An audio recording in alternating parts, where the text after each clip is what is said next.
ദിവ്യാത്മാക്കൾക്കെല്ലാം വിനീതമായ നമസ്കാരം.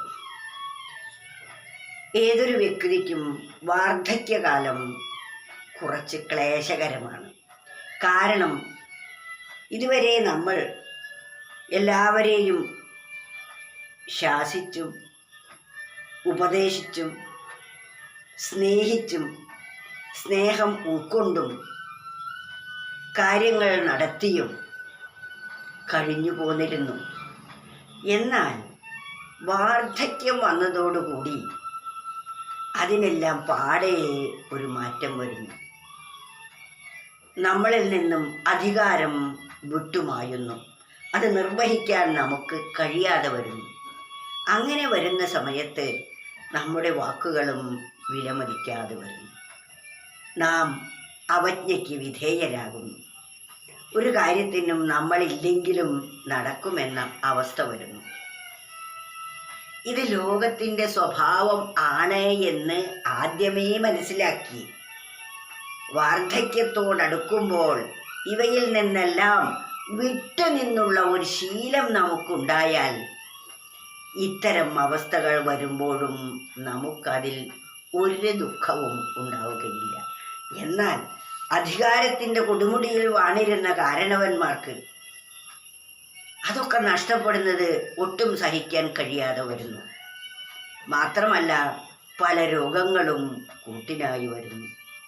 ഈ വാർദ്ധക്യം എന്നത് വെളിച്ചമില്ലാത്ത ഒരു കൊടുങ്കാട്ടിൽ അകപ്പെട്ടതുപോലെ വരുന്നു സാധാരണ ഈ ലോക ജീവിതം നയിക്കുന്ന ഒരു വ്യക്തിക്ക്. വാർദ്ധക്യമാം കൊടുങ്കാട്ടിൽ മാർഗം കാണാതലഞ്ഞു ഞാൻ, വന്യജീവികളാകുന്ന രോഗങ്ങൾ കൂട്ടിനെത്തവേ. ആരും തനിക്ക് സഹായത്തിനില്ല എന്ന് മാത്രമല്ല, കൂട്ടിനായി വരുന്നത് രോഗങ്ങളാണ്, അവശതയാണ്. സ്വന്തമായി ഒന്നും ചെയ്യാൻ പറ്റാതെ വരുന്നു. ആഹാരത്തിന് പോലും എടുത്തു കഴിക്കാൻ വയ്യാതെ വരുന്നു. ഉണ്ടാക്കിത്തരാൻ ആളില്ലാതെ വരുന്നു.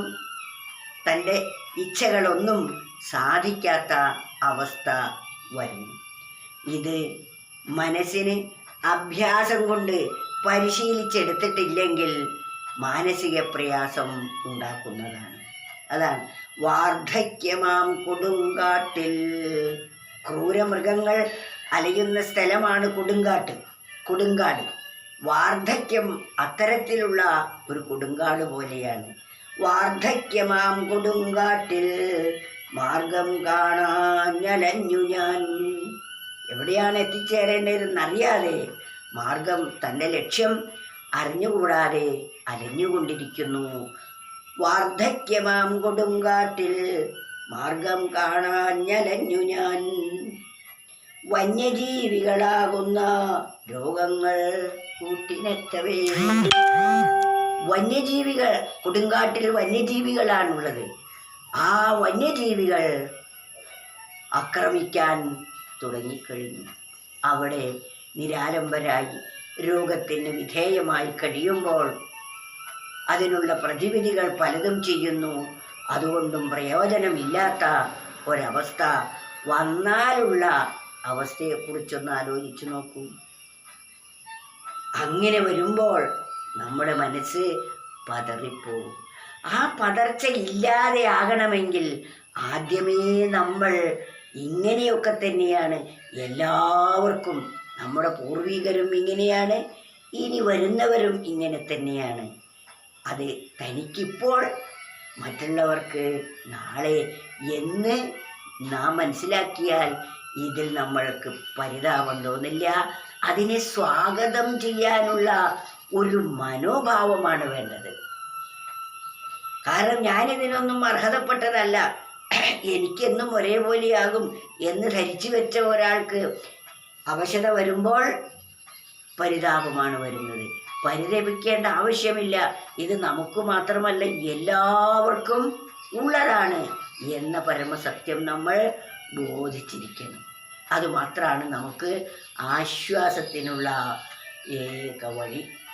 വാർദ്ധക്യമാങ്കൊടുങ്കാട്ടിൽ മാർഗം കാണാതലഞ്ഞു ഞാൻ, വന്യജീവികളാകുന്ന രോഗങ്ങൾ കൂട്ടിനെത്തവേ. ഒന്നാലോചിച്ച് നോക്കുക, അത്തരം ഒരു സന്ദർഭം നമുക്കൊക്കെ വന്നില്ലേ ഇപ്പോൾ. അതിനാൽ നാം അതിനെ സ്വീകരിക്കാനുള്ള ഒരു മനോഭാവം ഉണ്ടാവുകയാണ് നമ്മുടെ ജീവിതത്തിൽ വേണ്ടത്. അപ്പോഴൊക്കെ നമുക്ക് സർവേശ്വരൻ മാത്രമാണ് തുണയായിട്ടുള്ളത്. ഈശ്വരനെ ആശ്രയിച്ച ഒരാൾക്ക് അപ്പോഴും നല്ല വെളിച്ചമായിരിക്കും ഉണ്ടാവുക. ക്രൂരമൃഗങ്ങളൊന്നും തന്നെ ചെയ്യില്ല എന്ന് മാത്രമല്ല, താൻ അവിടെയും പ്രകാശത്തോടു കൂടിയാണ് ജീവിക്കുന്നത് എന്ന ശുഭാപ്തി വിശ്വാസം തനിക്കുണ്ടാകുന്നു. നിർഭയരായിരിക്കും. ദേഹത്തെ അതാതിൻ്റെ ആളുകൾക്ക് പഞ്ചഭൂത നിർമ്മിതമായ ശരീരം പഞ്ചഭൂതങ്ങളായി രൂപാന്തരപ്പെടുമ്പോൾ അതിനെ നോക്കിക്കാണാനുള്ള ഒരു മനോഭാവം നാം ജീവിച്ചിരിക്കുമ്പോൾ വാർത്തെടുക്കണം.